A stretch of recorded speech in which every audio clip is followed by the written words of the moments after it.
Bueno, hola a todos. Vamos a dar comienzo al Ateneo Interresidencia. Espero que me escuchen bien. Bueno, yo soy Gladys Saá, soy integrante del CEFEM. Estamos hace un año prácticamente convocando a Ateneos Interresidencias. El Ateneo que hoy vamos a desarrollar se titula Del diagnóstico prenatal al manejo postnatal, trabajo en equipo. Contamos con la presencia de la doctora Daniela Sarragno, ¿Cómo jefa, les va a todos? jefa de unidad del Servicio de Neonatología del Hospital Ricardo Gutiérrez. Muchas gracias, Daniela, por tu participación. No, gracias por la invitación. Marcel Miniti, Marcela Miniti, que es médica obstetra especialista en medicina fetal, miembro de la sección de medicina materno-fetal del Hospital Fernández. Marce, gracias. Hola, ¿qué tal? A todos y todas. Gracias por la invitación. Genia total, Merce. Qué total. A Y todas, sí. Daniela, y Daniela Román. Daniela Román es residente de segundo año de neonatología del Hospital Fernández. Bueno, gracias Dani por la presentación. Saludamos. Hola, buenas tardes. Buenas tardes. Así que bueno, vamos a hacer el desarrollo del Ateneo, tiene como objetivo presentar casos clínicos, en este caso son tres, y un poco usar esto como un disparador para que podamos dialogar con todos los que estamos conectados. Serán muy bienvenidas las preguntas por el chat. Y un poco la idea es sentirse cómodos, disfrutar la presentación y por ahí soltar un poco la imaginación y por ahí colocarse uno en esta situación de trabajo en equipo. Bueno, muchas gracias a todos por la participación y bueno, y la escuchamos a Dani con la presentación. Perfecto. Ahí voy a compartir pantalla. Me avisan si ustedes lo pueden ver. Se Sí, ve perfecto. sí, sí, Perfecto. Bueno, buenas tardes a todos. Yo soy Daniela Román. El día de hoy vamos a dialogar un poco, como comentaba Gladys, sobre la malformación congénita de la vía aérea, del diagnóstico prenatal al manejo postnatal, un trabajo en equipo. Vamos a presentar tres casos clínicos que se dieron en nuestro servicio y lo llamativo de los mismos son tanto la diferencia en su presentación como el seguimiento y la evolución que tuvieron posteriormente estos pacientes. El primer caso es EO. Esta es una bebita, hija de una madre con antecedentes maternos de 25 años. Ellas son originarias de Posadas, de Misiones. Es la primera gesta de esta madre. Tenía una funda el 17 de abril con serologías negativas, estreptococo negativo, un embarazo bastante controlado y que como intercurrencia estuvo una ITU tratada con cefalexina. Dentro de los estudios que llevaba esta madre, ella se hace el hallazgo de la patología durante un scan fetal. En la semana 20 tenía esta MAC macroquística izquierda bastante importante con un desplazamiento mediastinal. Cuando se hace el hallazgo, ella acude hacia Cava y se interna el 12 de octubre con 25 de semanas en el Hospital Italiano de Buenos Aires porque se observaba en la ecografía un CBR, que es un índice que posterior lo va a explicar Marce, de 4.3. Así que el bebé tenía alto riesgo de hidrops fetal y en ese entonces, bajo una guía ecográfica, se le coloca un shunt tóraco amniótico. Previamente se había realizado maduración pulmonar fetal. Posteriormente, ella intercurre con un desplazamiento de este catéter, se hace un repique de la maduración pulmonar fetal y se continúa el control ecográfico, pero ya sin hidrops. Cabe recalcar que este primer caso, el screening del primer trimestre, era de bajo riesgo y posteriormente pusimos acá dos ecografías que le hacían el seguimiento a nuestro equipo de perinatología. En estas ecografías seriadas que se fueron haciendo, la bebita ya no presentaba hidrops fetal. Cuenta con un ecocardiograma que es normal, pero sí se observaba esta desproposición por el desplazamiento propio que comprimía la MAC. Bueno, como antecedentes perinatológicos en sí de la bebé, nace el 8 de enero por una cesárea cefálica con una ruptura prematura de 5 horas, con un líquido amniótico claro, un Apgar 6-9, por lo tanto requirió intubación en sala de partos. Nace de 38 semanas con un peso adecuado para la edad gestacional, la talla era acorde y el perímetro cefálico también. Se estabiliza en nuestra neo del Hospital Fernández, se coloca un catéter arterial y venoso y obviamente ingresa en ARM. Podemos ver esta placa acá de tórax, donde visualizamos una imagen radiolúcida bastante importante, más que nada, si bien la patología es del lado izquierdo, pero que desplazaba y comprimía todo lo que era el mediastino derecho. La bebita, después de estabilizada, se deriva hacia el Hospital Gutiérrez, con quien habitualmente trabajamos en conjunto y derivamos nuestros pacientes para la corrección quirúrgica. Bueno, desde la parte, lo pusimos acá por aspectos. En el Hospital Gutiérrez, desde la parte respiratoria, esta es una bebé que llegó con una hipertensión pulmonar bastante severa, requirió ventilación invasiva, ARM por 5 días, ventilación de alta frecuencia por aproximadamente 17 días, y posteriormente se fue haciendo el weaning expiratorio. Con la hipertensión pulmonar severa requirió óxido nítrico por 5 días. Se hace un ateneo interdisciplinario y el 20 de enero se realiza la lobectomía superior izquierda. Requirió un tubo de amenazamiento pleural por 11 días. En este caso, la anatomía patológica reveló por la clasificación de Stoker una malformación pulmonar quística congénita de la vía aérea tipo 2, pero no tenía atipias. Desde la parte cardiovascular, debido a la hipertensión pulmonar que tenía, la bebé requirió inotrópicos 15 días, pero por altos requerimientos de altas dosis. El ecocardiograma pulmonar reveló una hipertensión pulmonar severa, un DAP y una función sistólica conservada. Y posteriormente se hacen seriados, y el último que tenemos es este del 22 de enero, con un FOB de 2 milímetros sin repercusión hemodinámica. Desde la parte nutricional, esta bebé, debido a su internación, requirió NPT prolongada, pero al alta se fue con el pecho materno a libre demanda. Las intercurrencias que se presentaron fue una sospecha de sepsis tardía, pero los policultivos fueron negativos, por lo cual suspendió antibióticos. Dentro del screening que hacemos en NEO, el fondo de ojo, OEAS, PPN, eco cerebral y abdominal, fue normal. Podemos ver acá el segundo caso, es un bebé que nace el 1 de diciembre del 22. Como antecedentes maternos tenemos una madre de 26 años, ellos son derivados de Merlo, es la segunda gesta de esta madre con un parto previo. La FUN era incierta e inicia el seguimiento en nuestro Hospital Fernández a las 23.4 semanas. Las serologías eran negativas y el estreptococo del grupo B fue positivo. En este caso, igual al previo presentado, el hallazgo se hace durante el scan fetal, que sucedió el 14 de septiembre. Se observa en el tórax una imagen heterogénea, ecogénica, era tanto sólido como quística, y ocupaba tanto la totalidad del pulmón derecho y desplazaba también la silueta cardíaca. El screening del primer trimestre también era de bajo riesgo, y posteriormente nuestro equipo de perinatología va haciendo las ecos seriadas. En este caso también tenía índices que eran de bajo riesgo de hidrops y se observaba la MAC sin desplazamiento en sí. Cuenta con un ecocardiograma fetal que era normal. Y se internó el 29 de noviembre para un repique de la maduración pulmonar fetal. Esta bebé nace en 2 días más después de este último ecografía del 29 de noviembre, debido a que presentaba un ecodoppler fetal con un RCU y patológico. Es así como nace esta bebé por una cesárea de urgencia cefálica, con una maduración pulmonar completa, líquido amniótico claro, Apgar 8-9, y que en diferencia al caso previo requirió solo CPAP al nacer. Ella nace de 34 semanas con el diagnóstico de RCU. Posteriormente pasa a la UCIN, se estabiliza y se coloca en CPAP y un catéter umbilical venoso.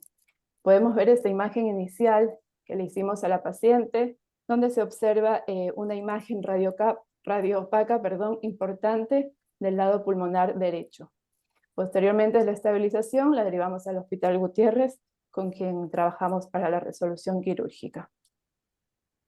En este caso, desde lo respiratorio, la paciente solo requirió ventilación no invasiva, CPAP y CAFO, por 8 días.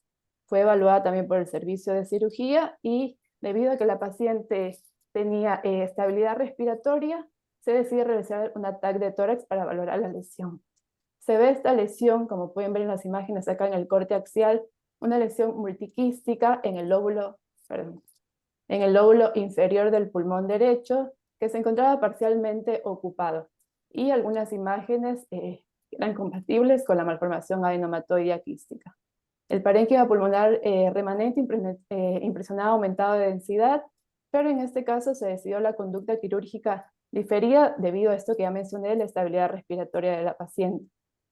La idea es operarla a los 6 meses de edad corregida y lleva el seguimiento por los consultorios externos de cirugía del Hospital Gutiérrez. Desde la parte cardiovascular, ella no requirió inotrópicos, se realizó un ecocardiograma que tenía un DAP mínimo, un FOB de 2 milímetros y con una función sistólica ventricular conservada. Requirió NPT solo por 1 semana y al alta también se fue con aportes de pecho materno a libre demanda. El screening, fondo de ojos, OEAS, PPN, ECOS fue también dentro de límites normales. Esta es la bebita que en realidad era del primer caso, pero se nos movió la diapositiva. Nada, vemos con la estabilidad que pese a lo que requirió inotrópicos, la hipertensión pulmonar severa, se fue bastante feliz del Hospital Gutiérrez. Bueno, y el último caso que tenemos acá es en realidad un feto muerto. Como antecedentes tenemos una madre de 21 años, ella fue derivada de Merlo igual. El diagnóstico se hace como un hallazgo en el scan fetal, se observa una MAC mixta derecha con desplazamiento mediastinal. La FUN, si bien era incierta, fue un embarazo controlado con serologías negativas. Los estudios que se hacen en el screening del primer trimestre era de bajo riesgo y se van haciendo los controles que habitualmente se suelen hacer semanales o bisemanales dependiendo de la severidad del CBR. La paciente evoluciona con una citis severa, polidrácnios y fallece posteriormente a las 26.1 semanas por un hidrox fetal que no dio tiempo a hacer nada. Bueno, estos serían los 3 casos que tuvimos en nuestro servicio.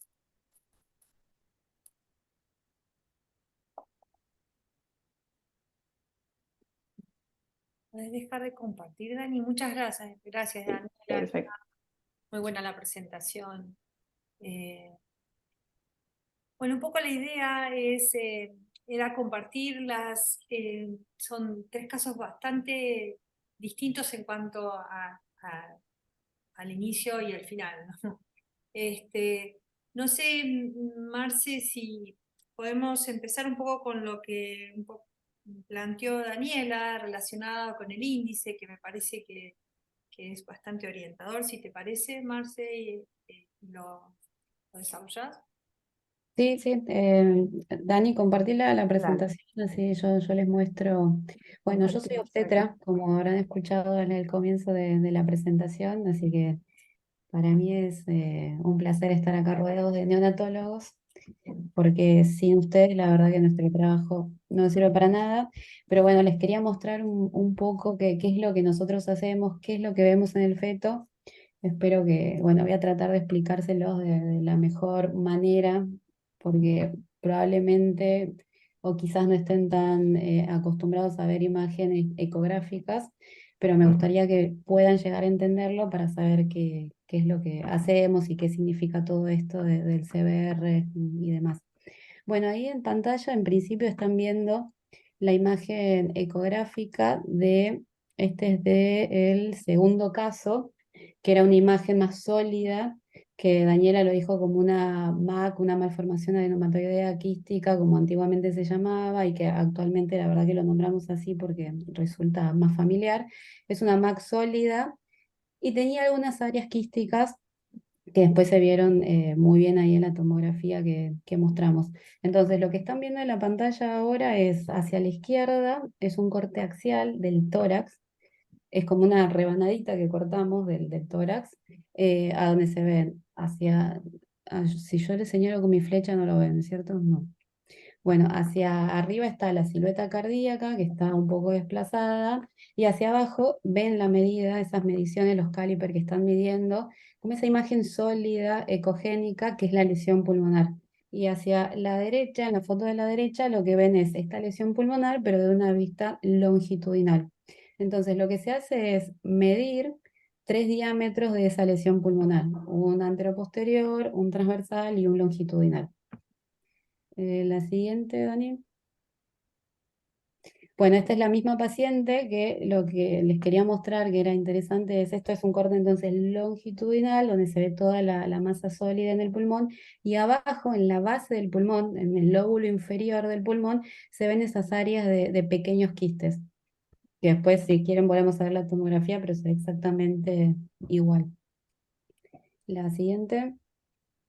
Bueno, y este es otro caso, este es el primer caso que presentó Daniela, que también es una lesión pulmonar, también es una MAC, pero es distinta, porque si pueden ver la diferencia, son grandes quistes. Esta es la que llamamos MAC macroquística. Esta lesión era particularmente muy grande, tenía muchos quistes, por supuesto que eso desplaza el mediastino, desplaza la silueta cardíaca, y eso es lo que va a generar a la larga el hidrox fetal que ustedes conocen como hidrox, y por supuesto, bueno, polidramnios y todas las complicaciones posteriores. Entonces, a la izquierda también se ve un corte axial, también, bueno, la silueta cardíaca totalmente desplazada, y hacia la foto de la derecha es un corte también longitudinal. Entonces hacemos las mediciones, la siguiente. Bueno, y este es el famoso CBR que si han tenido la oportunidad de leer un estudio ecográfico o de tener alguna paciente con una lesión pulmonar, tal vez hayan oído hablar de esto del CBR. Bueno, el CBR ¿qué es? Es un indicador ecográfico, es un ratio, es un volumen de ratio que se hace con las medidas de la lesión pulmonar dividido sobre una constante que es el perímetro cefálico. Entonces, como ven en la fotito de la izquierda y como les mostré en la ecografía, se mide la lesión en sus 3 diámetros, longitudinal, transversal y anteroposterior. Se calcula el volumen, eso se divide por la circunferencia del perímetro cefálico del feto, siempre ajustado por la edad gestacional, y nos da un valor. Lo que ese valor indica es, si este valor es mayor a 1,6, nos indica que la probabilidad de que ese feto desarrolle hidrops es muy alta. Por lo tanto, a ese feto es el que vamos a tener que prestarle más atención y el que necesitará más controles. Cuando el CBR es menor a 1,6, se supone que el riesgo es bajo, y la realidad es que la gran mayoría de estas lesiones pulmonares se mantienen estables y van retrogradando a lo largo del embarazo, y de hecho cuando los bebés nacen quizás ni siquiera tienen la lesión pulmonar, es decir, se resuelven solas o no causan problemas. La minoría, el 10%, son las que pueden causar hidrops y o la muerte fetal o poder tener problemas posteriores o requerir cirugía, como le mostramos en los casos de estas dos pacientes. La primera que requirió una lobectomía en la etapa neonatal, y la segunda paciente que va a requerir un tratamiento quirúrgico, pero en sus 6 meses de vida. Entonces esto es lo que nos orienta a los obstetras a saber qué feto tiene más riesgo o no, y cuántas veces lo vamos a controlar. Si una vez por semana, 2 veces por semana o 3 veces por semana. Lo que dice ahí de perinatoreye.com es una página de internet que cualquiera puede entrar, nosotros como obstetras lo usamos un montón. Directamente uno entra a esa página, busca CBR, pone los datos de su paciente y el cálculo se hace fácil y solo. ¿Sí? Bueno, Bueno, muchas eso no sé si alguien tiene alguna pregunta para gracias. no darles. Una de las preguntas, no sé si podés sacar la presentación, Dani, ¿puede ser? Gracias. Perfecto. Eh, una de las preguntas, un poco para Daniela, que está en el chat, pero del WhatsApp, digamos, ¿qué les parece, de acuerdo a la presentación neonatal, Daniela Satragno, qué es lo que te parece que desarrollan, digamos, un poco para transmitirle a los residentes, qué es lo más temeroso, lo más de ¿Qué es lo temor? que nos preocupa? Claro, qué es lo que les preocupa a ustedes, que lo van a recepcionar después de todo el diagnóstico prenatal.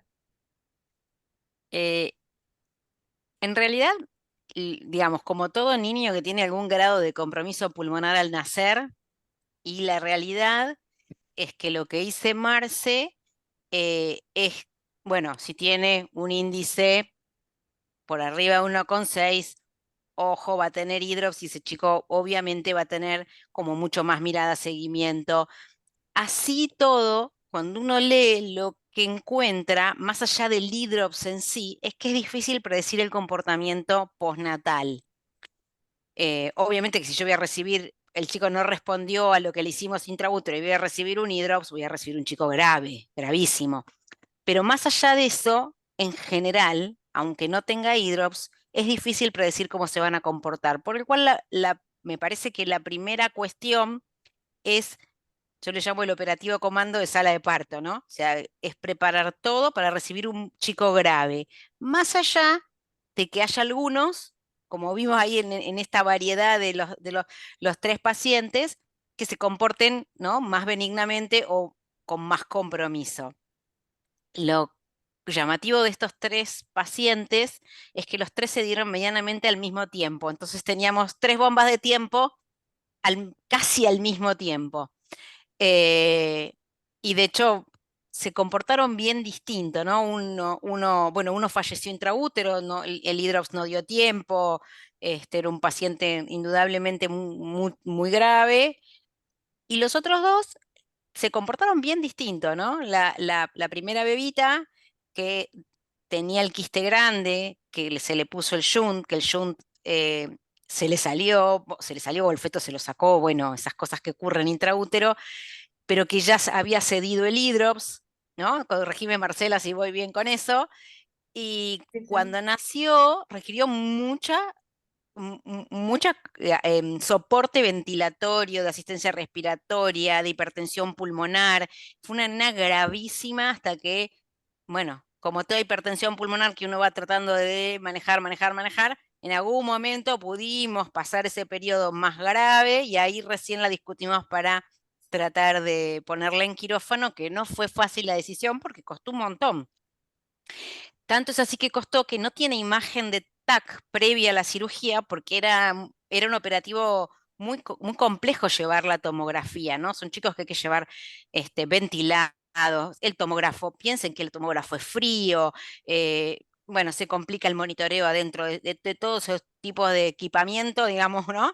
Por, por una cosa o por la otra se complica. Entonces, bueno, nada, por eso esa bebé en particular no tiene una imagen de tomografía previa. Siempre uno intenta tener una imagen para que los cirujanos tengan un poquito más de, digamos, de mapeo topográfico, si bien tienen, bueno, desde lo prenatal, las placas y todo eso, pero bueno, siempre si se puede se intenta eso. Pero yo creo que lo principal y a tener en cuenta es cómo yo hago para preparar todo, para minimizar el desarrollo de la hipertensión pulmonar en lo que puedo. Después lo que es del chico no lo voy a poder minimizar, pero en lo que puedo, ¿no? Tratar de mantener todo lo más, digamos, llevadero posible en el sentido de cuidado global, ¿no? Y sobre todo si uno se lo tiene que llevar. Nuestros hospitales son muy locos en el sentido de que uno los tiene que nacer en un lado, trasladar al otro, chicos graves. Entonces, realmente todo lo que uno puede anticipar en esa recepción, en la estabilización inicial y en el ponerse de acuerdo, muchas de estas cosas nosotros las discutimos mucho, que le hacemos, que no le hacemos, cuando le hacemos, porque como va a tener que moverse de un lugar al otro, uno trata de anticipar ese fenómeno difícil al nacimiento, ¿no? No es lo mismo el que tiene eh, un lugar donde el chico nace y se asiste, pero en nuestro país sabemos que eso es la menos de las veces. En general, los pediátricos estamos por un lado, las maternidades están por el otro, y bueno, entonces yo creo que eso, ¿no? Me parece que lo más importante es tratar de trabajar en equipo, ponerse de acuerdo con lo que uno va a hacer y tratar de armar todo para que la hipertensión pulmonar no te traicione de inicio, aunque después se va a ver las cosas propias del bebé. Gracias, Daniela, clarísimo. Acá hay 2 preguntitas, me parece que para todas, pero para Marcela en particular. El uso de corticoides prenatal, que está publicado, ¿no? ¿Qué Sí. opinión te merece? Y también Anita Estebanel pregunta si es pasible de éxito el primer paciente que presentamos. Las preguntas muy Sí, interesantes. en cuanto a los corticoides, la realidad es que los usamos para esta patología en particular, para las lesiones pulmonares, lo usamos bastante, se usa. Hay unas publicaciones, lo que avala la bibliografía en realidad quedó un poco viejo, pero no hay nada nuevo que lo haya rebatido, entonces la verdad que lo seguimos usando. Los primeros artículos son del 2010, cuando aparece un grupo que junta a un par de pacientes con lesiones pulmonares que estaban muy graves, eran fetos todos que tenían hidrops, entonces la idea era ponerles corticoides a esos bebés para hacerlos nacer. O sea, en realidad todo empezó así. Bueno, le pongo corticoides, maduración pulmonar y saco estos bebés.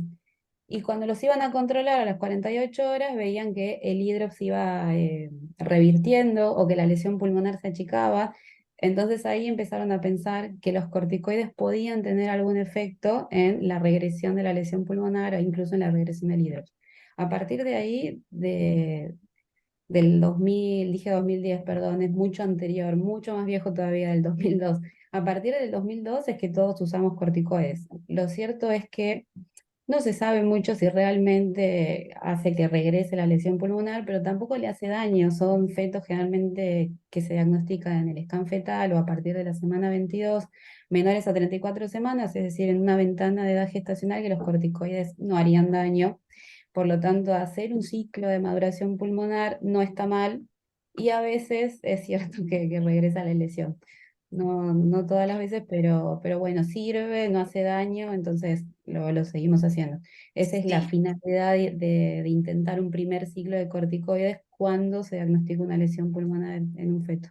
Si quieren, después yo les paso por el chat del CEFEN, hay una última revisión 2022 que está completa, desde lo Ujú. prenatal hasta lo postnatal, obviamente es global, pero está muy bien, y vuelve a decir lo de los corticoides, porque bueno, como dice Marcela, es la evidencia que hay, y nadie, digamos, dijo lo contrario, así Nadie dijo que, lo contrario.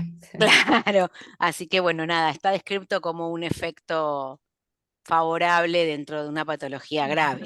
Tal cual, yo creo que sobre todo no hace daño y al no hacer daño se pueden utilizar. Eso Y es con respecto a la primera. Y la segunda pregunta, ¿querés agregar algo, Gladys, de los no, corticoides? no, no, para nada, Ok. clarísimo. Bien, no, Y el éxito como procedimiento en el sí, primer paciente, no, ¿qué opinión eh, te a ver, es súper, súper interesante el tema del exit. Es un procedimiento complejo que lo reservamos para algunas patologías muy particulares. No se puede hacer en cualquier lugar, no lo puede hacer cualquier equipo. Tienen que estar todos muy entrenados, desde el obstetra y el anestesiólogo, porque se hace un tipo de anestesia especial y por supuesto todo el equipo de neo que va a recibir al bebé. Se deja para patologías, yo creo, muy graves que realmente obstruyan la vía aérea, lo cual haga pensar que el feto o el recién nacido va a necesitar una intubación inmediata en el momento del parto de la cesárea. O sea, es para proteger la vía aérea más que nada. La verdad que no está descrito en sí para las lesiones pulmonares. No, no solemos hacerlo para las lesiones pulmonares porque no suelen ser tan graves como para comprometer la vía aérea. Si bien la primera paciente, por eso digo que es muy interesante que lo charlemos, la primera paciente tenía una lesión bastante severa que desviaba el mediastino y demás. Yo creo que en algún momento en alguno de los Ateneos se nombró, totalmente? pero sí estaban todos muy preocupados y atentos al manejo de la vía aérea cuando ese bebé nació. Eh, Hay no dos sé, cosas. diga. Una es lo que dice Marce, que digamos, uno no estrictamente para una cosa pulmonar no estaría indicado si a lo mejor comprometiera esa masa, la vía aérea, digamos, la tráquea o un bronquiofuente, a lo mejor ahí uno podría plantearse algo. Y la otra cosa que uno tiene que pensar es que por más éxito y conectado a la placenta que esté, trabajar sobre un pulmón en una cirugía antes, digamos, que después tiene que hacer su transición, me parece que es como muy complejo. porque esto no es, uy, le arreglo algo en la vía aérea superior, le arreglo, le tengo que sacar usualmente un lóbulo. Digamos, hay sementestomías, depende lo que comprometa, pero en general, digamos, compromete usualmente el lóbulo, entonces ir a sacar un lóbulo antes de que ocurra la transición al nacimiento. Ahora, si ven, si después ven este review que yo les decía que les voy a compartir, lo nombra así como al pasar, pero lo nombra como en esta circunstancia, ¿no? Como que, bueno, si no tenés realmente otra cosa y estás muy comprometido, a lo mejor podría, pero me parece que, y menos desde nuestras estructuras, que es difícil organizar un exit. Totalmente. Y ahora, a mí me parece interesante, mirando el auditorio, hacer la pregunta, digamos, preguntarle a ustedes dos, cuando uno enfrenta el diagnóstico prenatal y tiene que preparar una familia para una cosa tan compleja,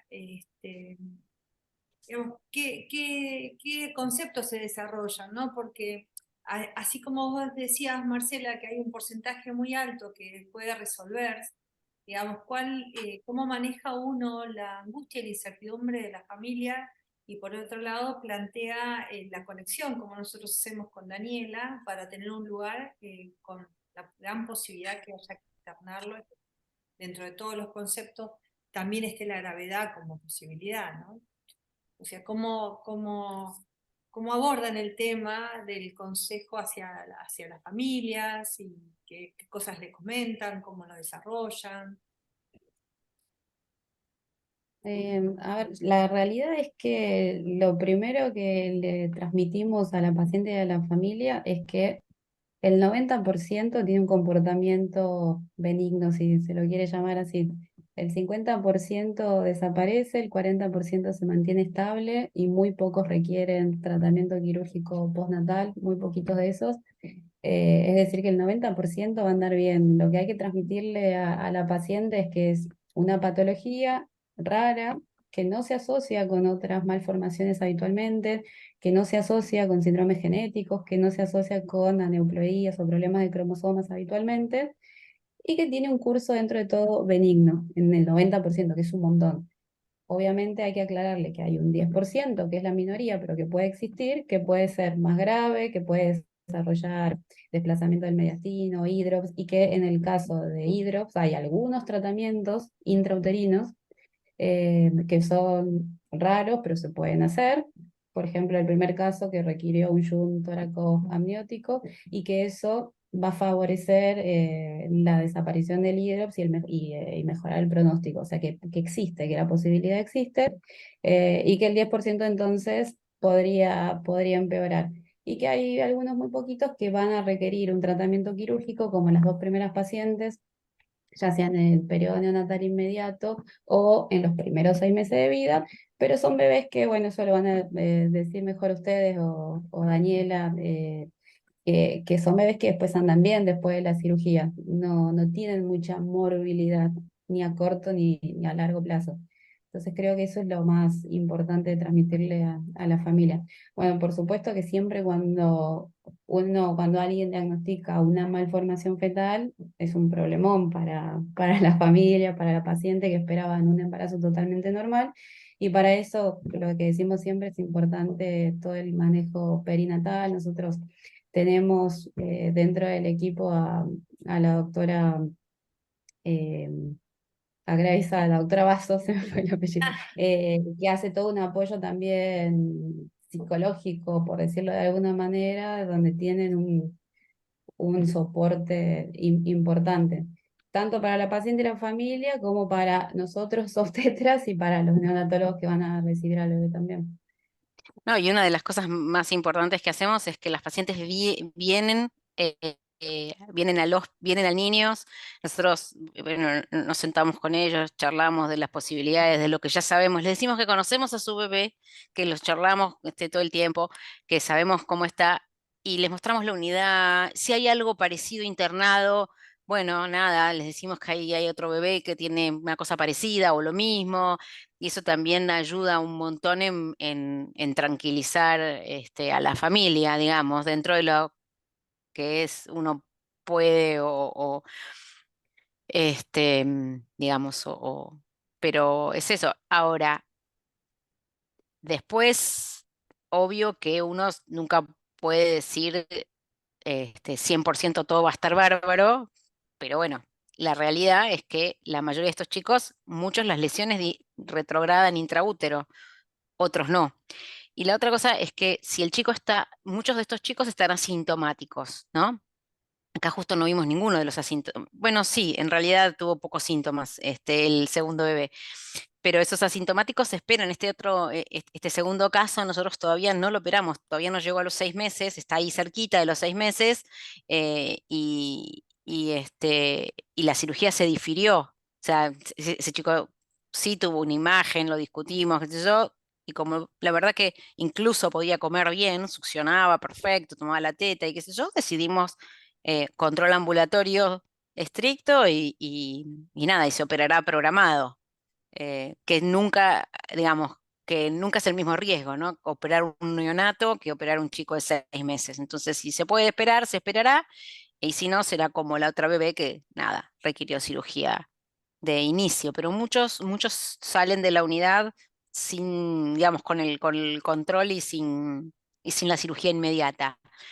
Por ahí los secuestros sí te dan un poco más el secuestro se tiende a operar un poquito antes que la malformación adenomatoidea quística si no está sintomática, porque el secuestro tiene un vaso, tiene algunas otras implicancias. Y el siguiente comentario con respecto a las malformaciones adenomatoideas quísticas pasando el tiempo, hay como toda una línea que aboga porque estas tipos de malformaciones a largo plazo pueden malignizar, por eso se controlan y se operan aunque estén asintomáticas más adelante. Esa es la razón eh, de operar las MAC que están asintomáticas. Buenísimo, Dani. Pregunta Majo Fatore, ¿cuál es la experiencia de comunicaciones interdisciplinarias en el equipo perinatal? Mm,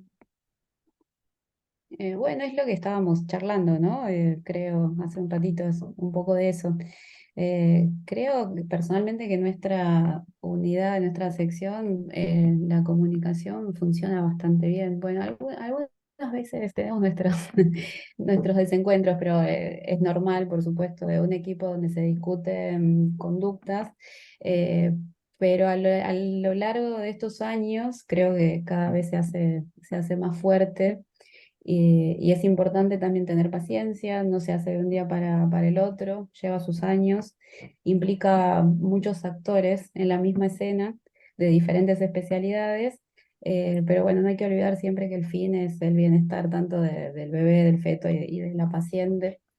Y creo que bueno, es súper importante a medida que se pueda. A veces yo entiendo que mucha gente va a decir, bueno, pero yo estoy solo, no, me es imposible, no puedo hablar con el obstetra, no sé ni quién es el obstetra, o no sé dónde derivar el paciente. Es difícil y por eso digo, hay que tener paciencia y bueno, siempre depende. Nosotros vivimos en Capital Federal, creo que hay gente de toda la Argentina, ¿no?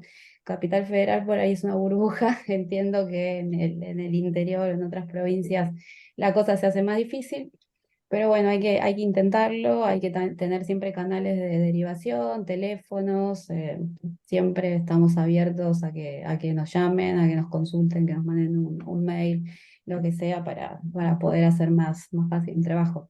Pero sin duda, siempre que exista un equipo perinatal, la cosa va a salir un poco mejor. claro. Un poco Sí, eso.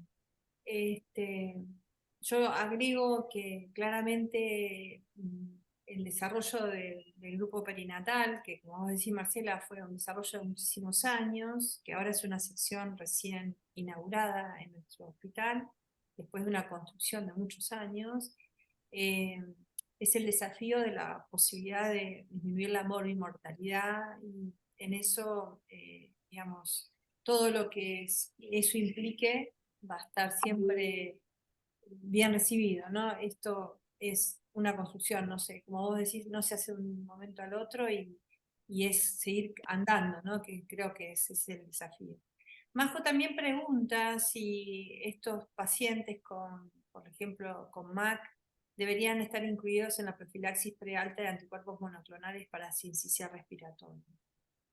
Ahí Qué pregunta. yo puedo poquito, Majo, pero en de las indicaciones, porque estamos en el grupo de revisores, las malformaciones que incluyen patología de la vía aérea, se supondría que están incluidos.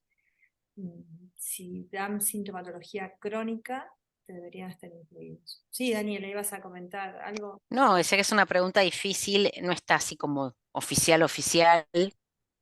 Vieron que con el problema de las coberturas de estos monoclonales, el tema es el costo y el tema es de dónde uno lo consigue. Y si esto viene, por ejemplo, de, qué sé yo, del ministerio, tiene guías muy estrictas, a este le puedes dar, a este no, este entra, este no entra, eso lo saben ustedes mejor, Majo, que nosotros.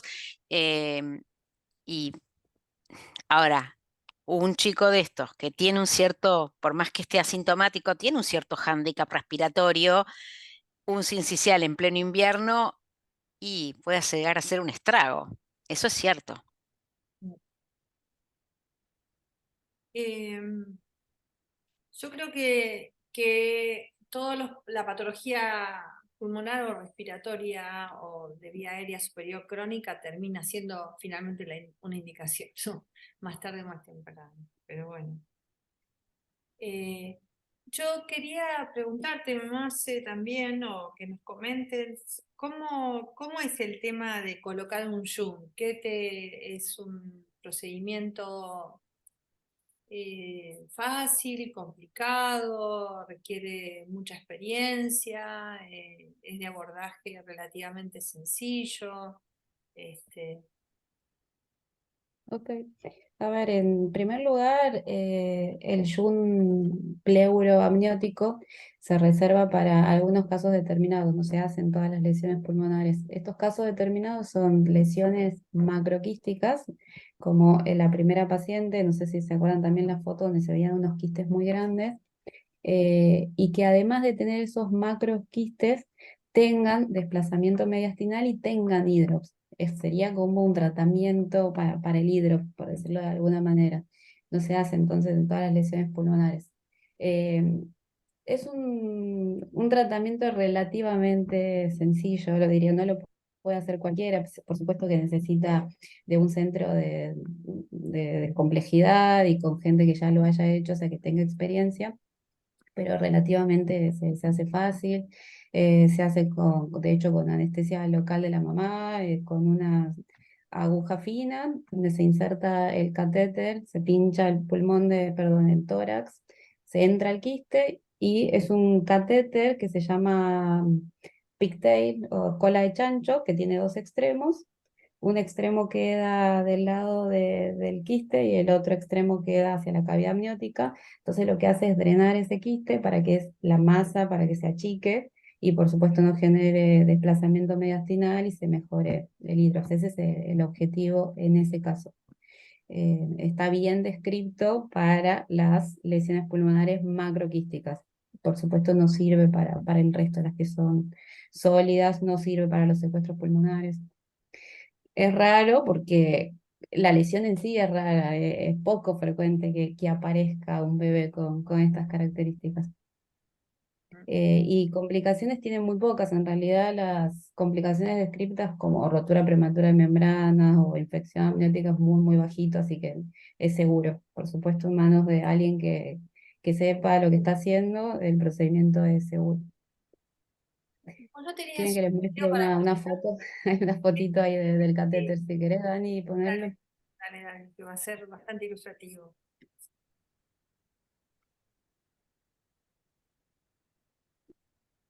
Ahí está. Bueno, ese es el catéter que se llama cola de chancho o pigtail, que tiene estos dos extremos. Y a la derecha, bueno, a modo ilustrativo, ahí en la fotito se ve una aguja fina, como una camisa, donde se introduce el catéter hacia el tórax del bebé y en este caso hacia el quiste, para dejarlo ahí entre el quiste y la cavidad amniótica. Funciona bastante bien y lo que pasa siempre es que el bebé se lo saca. Eso pasa indefectiblemente. Por algún movimiento, o lo que sea, se lo terminan sacando. Por suerte, en esta primera paciente que mostramos, el hidrox ya se había resuelto, había mejorado, se había resuelto, la lesión había mejorado muchísimo y después se lo sacó el bebé al catéter, así que no hubo problema con eso. Y ahí en el video pueden ver cómo entra la aguja hacia el tórax del bebé y esa imagen anecoica líquida que ven ahí es el quiste de la lesión pulmonar. Lo que está más ecogénico es el catéter que está introduciéndose.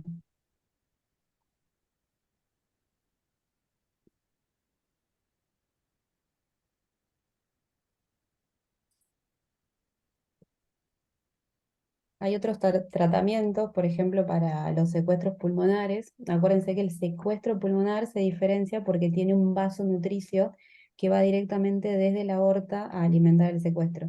Entonces, lo que se ha intentado hacer con los secuestros es entrar con una aguja hacia el vaso nutricio y quemar con un láser el vasito, obliterar el vaso para que el secuestro no crezca más.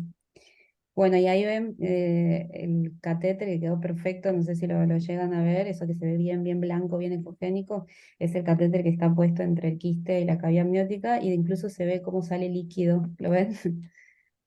Va saliendo el líquido del quiste. Entonces eso hace que se achique la lesión, que mejore el mediastino y que mejore la insuficiencia cardíaca, que es lo que genera el hidrox. Buenísimo. Se ve perfecto ahí como ven. Buenísimo. Parece sencillo, Marce, parece sencillo. Parece fácil, sí.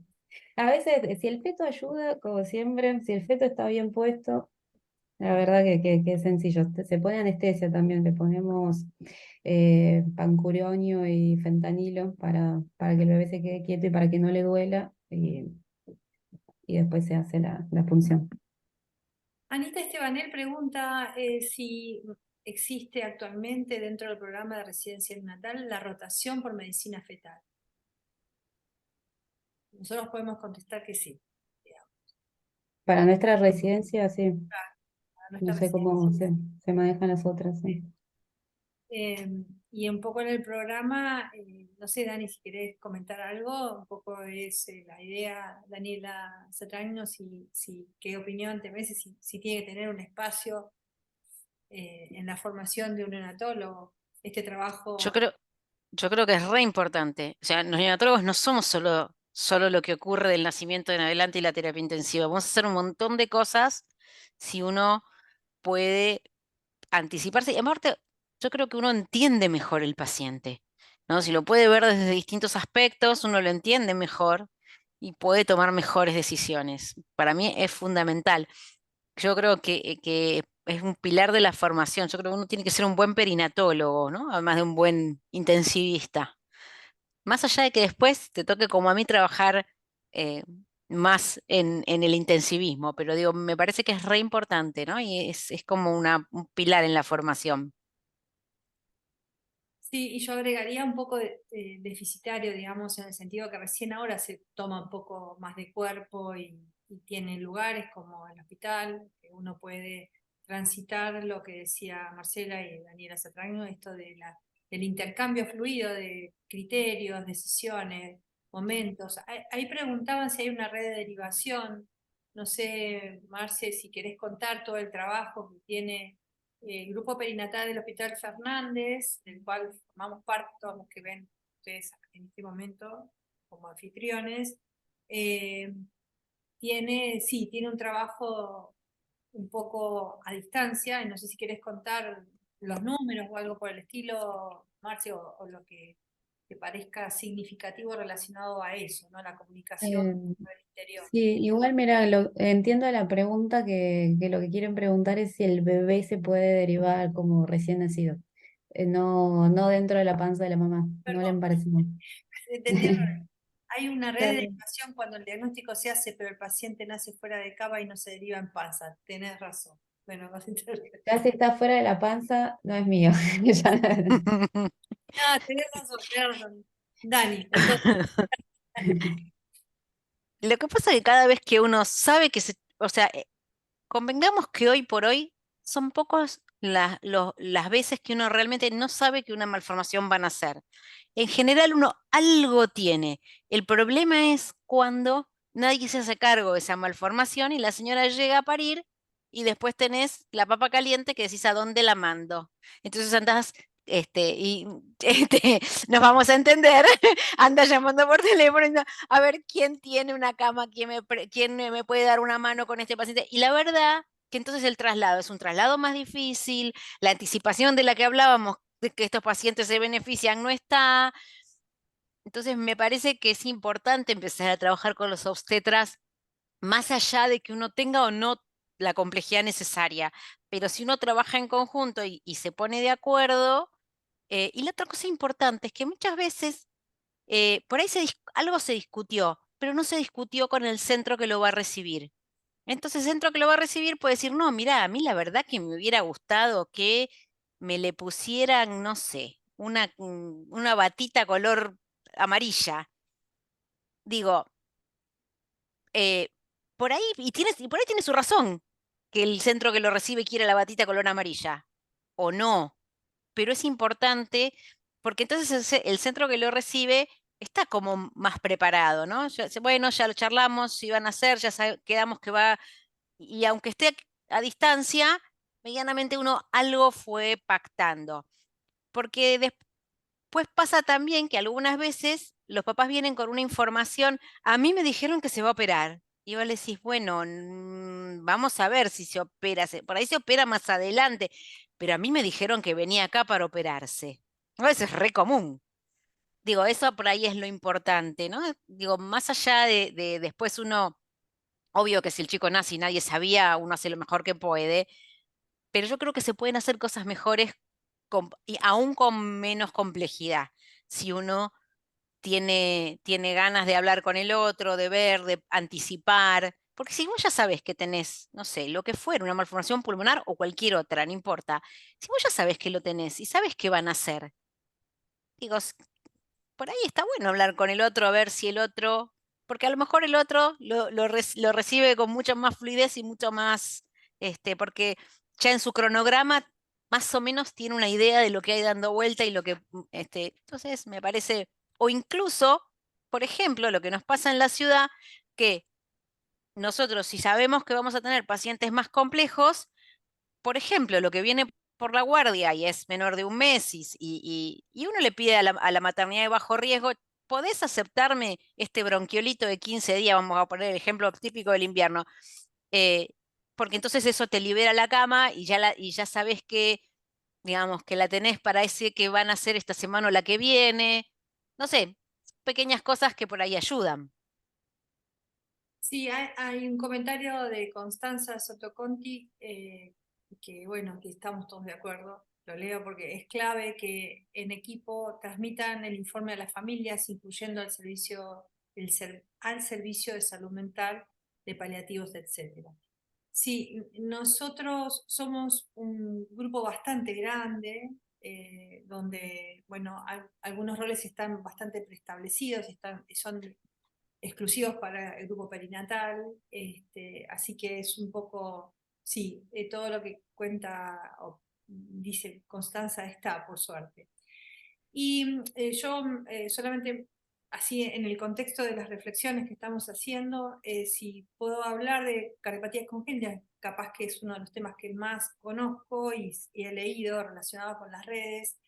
Claramente la mortalidad tiene que mejorar porque si hay red y hay comunicación y hay transmisión de conocimientos, porque en realidad lo que sucede en la consulta a distancia que también hay una transmisión de conocimiento hacia el equipo tratante para poder, como dice Daniela, asistir al paciente y recibirlo en tiempo y forma. Eso claramente ha disminuido la mortalidad y la morbilidad, pero fundamentalmente la mortalidad porque que nazca un paciente, ¿no? Sin diagnóstico prenatal lo pone en riesgo porque uno no puede entender rápidamente la patología, ¿no? Así que seguramente nuestra apuesta en este Ateneo es también poder estimular porque esto es concentrándose en un objetivo y tener un fin en común, que es poder asistir a los pacientes y darle el espacio de tratamiento adecuado, como dice Daniela, poder prepararse para, ¿no? Que no solamente el que recepciona al paciente, sino a toda la familia, que es difícil de acomodar cuando el diagnóstico no se tiene. Yo, si bien lo dijeron al pasar, igual lo quiero, digamos, como volver a decir, ¿es necesario un estudio genético cromosómico en esta patología? Quiero que por ahí volver a decirlo porque es algo que se escucha a veces relacionado con esta patología. ¿Contesto yo? Bueno, Dale, Marce, yo me sumo después, dale. me apoyas. En realidad, como les decía, no es una patología que se asocie con aneuploidías o con problemas de cromosomas, ni con ningún síndrome génico. Por lo tanto, no es una indicación prenatal hacer un cariotipo prenatal. Por supuesto, si después cuando el recién nacido nace y tiene en su fenotipo alguna otra malformación o algo en conjunto que no hayamos podido diagnosticar en el prenatal o no se haya diagnosticado, puede sumar puntos para un estudio genético, pero si es una malformación aislada pulmonar, no requiere de un estudio genético. No, es cierto, no. Después puede haber, digamos, llamémosle protocolos de cada lugar, ¿no? Genética de mi hospital en general a toda malformación mayor le pide un cariotipo, sabiendo que en esto no tiene mayor importancia. Yo creo que es porque el recurso lo tienen y bueno, lo piden, pero la realidad es que estricto no es. Digamos, no es una malformación de las que se asocian a alteraciones en el cariotipo. Muy bien. Ni esta, ni el secuestro, ni el quiste broncogénico, ninguna de estas pulmonares, ¿no? Tal cual. Con respecto había como una especie de protocolo de uso habitual relacionado con estas malformaciones, esa idea de que había que asistirlas y ventilarlas. Como vimos en el desarrollo de los 3 pacientes, claramente algunos sí y otros no, ¿no? De acuerdo a tu criterio, Daniela, digamos, obviamente sacando la hipertensión pulmonar, ¿no? Digamos, qué consejos darías en la recepción de un paciente que está relativamente bien, porque hay como una tendencia a intubarlo? No sé qué te parece a vos, o asistirlo No, con asistencia respiratoria mecánica como para cuidarle la vía aérea, ¿no? Si bien no es una malformación que se vaya, entre comillas, a inflar cuando uno lo ventila, en general eso no ocurre, es vía aérea muy displásica y si son quistes grandes es bien proximal porque es bastante más precoz en el embarazo, tiene mucho que ver con el desarrollo embriogénico, ¿no? Yo creo que uno tiene que ser razonable y hacer lo que el paciente requiere, digamos. Tratar de valorar qué grado de compromiso respiratorio tiene y acorde a eso hacer. De hecho, el segundo bebé se manejó con CPAP y después incluso desescaló a una cálula de alto flujo unos días después. Digo, uno depende un poco de cuánta, porque pueden ser asintomático, puede tener un diagnóstico de una malformación de estas congénitas pulmonares sin ser asintomático. Entonces, digo, siempre que uno no se vaya a entusiasmar en el no por el no mismo, digamos, y si lo tengo que ventilar, lo ventilo lo más amablemente posible para romper lo menos posible, porque piensen que le va a faltar probablemente un lóbulo después para su vida posterior, por lo cual cuanto menos lo tenga que digamos que ventilar agresivamente mejor. Si no, bueno, como el ejemplo de la primera que en algún momento lo pasamos a alta frecuencia, más allá de su hipertensión pulmonar, que le vino bien, digo también porque en algún punto consideramos que si no íbamos a dañar mucho el pulmón, o sea, bueno, esas pequeñas cosas, ¿no? Pero no necesariamente todo, el traje es a medida de lo que el paciente muestra, ¿no? Me parece. Si el paciente está bien, está estable y no tiene una gran dificultad respiratoria, bueno, a lo mejor uno sabe que tiene algo en el pulmón y esa es la ventaja. Y otra cosa que va pegado a eso es el antibiótico, ¿no? El secuestro No, siempre fue un tema. ¿Qué opinión te ofrece los antibióticos y especialmente el secuestro o cualquier otra malformación también? nosotros en general no los medicamos si no tenemos una razón absolutamente fuerte para medicarlos, digamos, y sobre todo estos chicos, digamos, en líneas generales son partos, son nacimientos pero muy recontra arreglados, entre comillas, ¿no? Digamos, no son chicos que nacen así y vos no sabés. Entonces, digo, a ver, si uno tiene alguna sospecha por alguna razón en particular de antecedente materno, una mamá que vino, no sé, con una infección urinaria, algo que justifica que uno dice, bueno, a lo mejor, pero si no, un acorio, que uno dice, bueno, esta mamá además le agregó un acorio, pero son embarazos generalmente tan seguidos, tan controlados, que en principio uno no debería, ¿no? Bastante que le vas a tener que poner la profilaxis prequirúrgica si te va a tocar operarlo y demás. Todo, para mí, tenemos que salirnos del esquema que teníamos tradicionalmente de, uy, yo le pongo los antibióticos, los discuto después. A hoy por hoy es con bastante más elementos, no, tengo que ser racional en lo que pongo, porque esas 48 horas de antibióticos no son gratuitas, ¿no? Y ahí nos vamos a ir a la microbiota y no nos dispersemos, pero digo, nada, me parece eso, a mí me parece que uno tiene que ser muchísimo más reflexivo hoy para poner antibióticos que lo que éramos cuando nosotras nos entrenamos, que le poníamos antibióticos a queso y dulce a todo el mundo.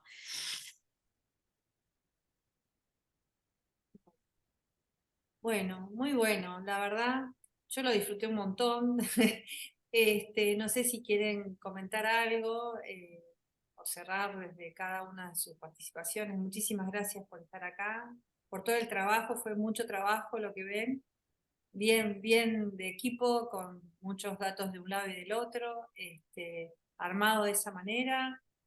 No sé si quieren comentar algo, algo que tengan ganas de decir, Marce, Daniela.